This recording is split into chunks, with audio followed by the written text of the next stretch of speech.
Hello guys, आज अपन पढ़ते हैं क्लास 11th की भौतिक भूगोल के मूल सिद्धांत का थर्ड चैप्टर, पृथ्वी की आंतरिक संरचना। भूगर्भ की जानकारी के साधन कौन कौन से हैं? पहला है प्रत्यक्ष स्रोत, दूसरा है अप्रत्यक्ष स्रोत। प्रत्यक्ष स्रोत के अंदर ठोस पदार्थ, धरातलीय चट्टानें। इसकी जानकारी वैज्ञानिक दो मुख्य परियोजनाओं पर काम करके कर सकते हैं। पहला है डीप ओशन ड्रिलिंग प्रोजेक्ट और दूसरा है इंटीग्रेटेड ओशन ड्रिलिंग प्रोजेक्ट और तीसरा है ज्वालामुखी उद्गार।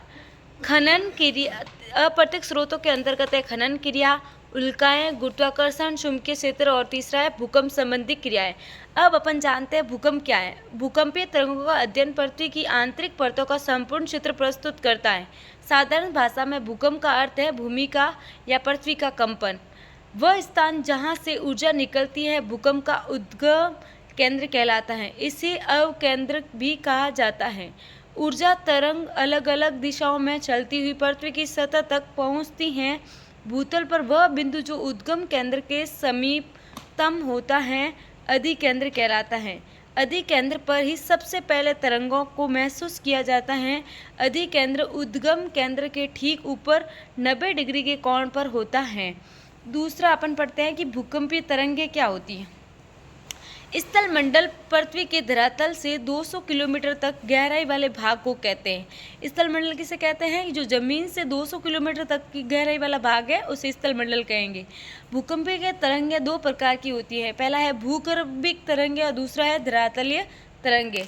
भूगर्भीय तरंगें उद्गम केंद्र से ऊर्जा के मुक्त होने के दौरान पैदा होती हैं और पृथ्वी के अंदरूनी भाग से होकर सभी दिशाओं में आगे बढ़ती हैं, इसलिए इन्हें भूगर्भिक तरंगें कहा जाता है। भूगर्भिक तरंगें कैसी होती है?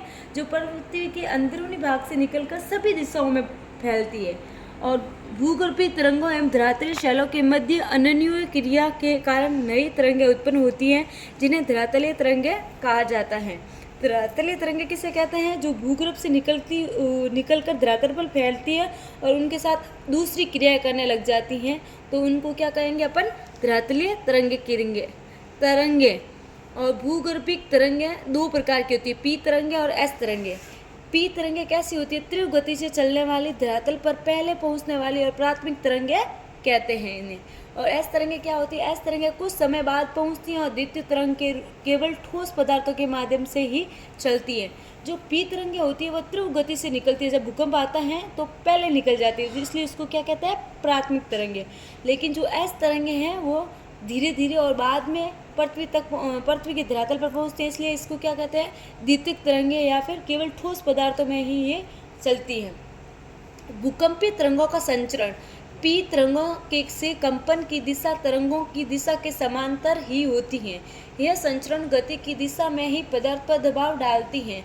एस तरंगे ऊर्ध्वाधर तल में तरंगों की दिशा के समकोण पर कंपन पैदा करती हैं, अतः ये जिस पदार्थ से गुजरती है उसमें उभार व गर्त बनाती हैं और धरातलीय तरंगें सबसे अधिक विनाशकारी समझी जाती है। इसमें बताया है कि कौन सी तरंग विनाशकारी होती है और कौन सी नॉर्मल, मतलब किसी प्रकार का दबाव नहीं डालती है। जो पी तरंगें होती है वह पृथ्वी के समांतर ही चलती रहती है और यह संचरण गति की दिशा में पदार्थ पर कोई दबाव नहीं डालती है, यानी कोई नुकसानदायी नहीं होती है पी तरंगें। लेकिन जो एस तरंगें होती है वह ऊर्ध्वाधर पृथ्वी के धरातल पर ऊर्ध्वाधर दिशा में गति करती है और ये सबसे ज़्यादा खतरनाक होती है। छाया क्षेत्र का उद्भव। वैज्ञानिकों का मानना है कि भूकंप अधिकेंद्र से 105 डिग्री से और 145 के बीच का क्षेत्र दोनों प्रकार की तरंगों के लिए छाया क्षेत्र है। यानी कौन सी तरंगों के लिए? पी और एस तरंगों के लिए। 105 के परे पूरे क्षेत्र में छाया क्षेत्र एस तरंगें नहीं पहुंचती। एस तरंगों का छाया क्षेत्र पी तरंगों के छाया क्षेत्र से अधिक विस्तृत है। भूकंप अधिकेंद्र के 105 से 145 तक व पी तरंगों का छाया क्षेत्र एक पट्टी के रूप में पृथ्वी के चारों तरफ प्रतीत होता है। एस तरंगों का छाया क्षेत्र न केवल विस्तार में बड़ा है वरन यह पृथ्वी के 40% भाग से भी अधिक है। इसमें बताया कि जो पी तरंगों का छाया क्षेत्र है वह छोटा होता है और एस तरंगों का छाया क्षेत्र बड़ा होता है, जो कि पृथ्वी का कितने प्रतिशत होता है? 40%। अब पढ़ते हैं कि भूकंप के प्रकार कौन कौन से, यानी कितने प्रकार का भूकंप आता है। पहला है विवर्तनिक भूकंप, दूसरा है ज्वालामुखी जन्य भूकंप और तीसरा है नियत भूकंप। और चौथा है विस्फोटक भूकंप और पांचवा है बांध जनित भूकंप। अब अपन धीरे धीरे इन पांचों प्रकार को पढ़ते हैं। पहला है विवर्तनिक भूकंप। ये भूकंप बृहस्पति तल के किनारे चट्टानों के सरक जाने के कारण उत्पन्न होता है। दूसरा है ज्वालामुखी जन्य भूकंप। एक विशिष्ट वर्ग के विवर्तनिक भूकंप को ही समझा जाता है। ये भूकंप अधिकांशतः सक्रिय ज्वालामुखी क्षेत्र तक ही सीमित होते हैं। यानी ये जो भूकंप ज्वालामुखी भूकंप कहाँ आते हैं, जहाँ ज्वालामुखी निकलता है उसके आसपास के क्षेत्रों में ही ये भूकंप आता है, ज्वालामुखी भूकंप। नियत भूकंप खनन क्षेत्रों में कभी कभी अत्यधिक खनन कार्य से भूमिगत खानों की सतह ढह जाती है, जिससे हल्के झटके महसूस किए जाते हैं। खननगत भूकंप कहाँ आते हैं, जो खदानें होती हैं और उनकी ड्रिलिंग ज़्यादा कर दी जाती है तो उसके आसपास के क्षेत्र की एक दूसरे की तरफ खिसकने लग जाते हैं, जिससे झटके महसूस किए जाते हैं। और चौथा है विस्फोट भूकंप। कभी कभी परमाणु व रासायनिक विस्फोट से भी भूमि में कंपन होती हैं। इस तरह के झटकों को विस्फोट भूकंप कहते हैं। बांध जनित भूकंप। जो भूकंप बड़े बांध वाले क्षेत्रों में आते हैं उन्हें क्या कहते हैं, बांध जनित भूकंप। अब भूकंपों की माप यानी किस प्रकार से भूकंप को मापा जाता है उसके बारे में पढ़ेंगे। भूकंपीय तीव्रता की मापनी रिएक्टर स्केल के नाम से जानी जाती हैं। भूकंप की तीव्रता 0 से 10 तक होती है। आघात की तीव्रता गहनता को इटली के भूकंप वैज्ञानिक मर्केली के नाम से जाना जाता है। इसकी गहनता 1 से 12 तक होती है। अपन पढ़ते हैं अब पृथ्वी की संरचना यानी पृथ्वी की किस प्रकार से बनी हुई है, कौन कौन सी उसके अंदर धातुएं हैं, कौन कौन सी परतें हैं, उनके बारे में पढ़ेंगे। पृथ्वी पर जो परपट्टियाँ बनी हुई हैं वो कितने हैं, 3 हैं। The crust, the mantle, the core. भूपरपट्टी। भूपरपट्टी को इंग्लिश में क्या कहेंगे अपन, द क्रस्ट। यह पर ठोस पृथ्वी का सबसे बाहरी भाग है।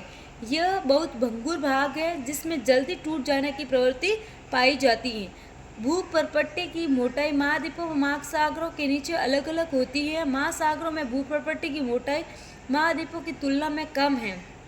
महासागरों के नीचे इसकी औसत मोटाई 5 किलोमीटर है, जबकि महाद्वीपों के नीचे यह 30 किलोमीटर तक है। हिमालय पर्वत श्रेणियों के नीचे भूपरपट्टी की मोटाई लगभग 70 किलोमीटर है। अपन दूसरी पढ़ते हैं परत पृथ्वी की, वो कौन सी है, मेटल। भूगर्भ में परपट्टी के नीचे का भाग मेटल कहलाता है।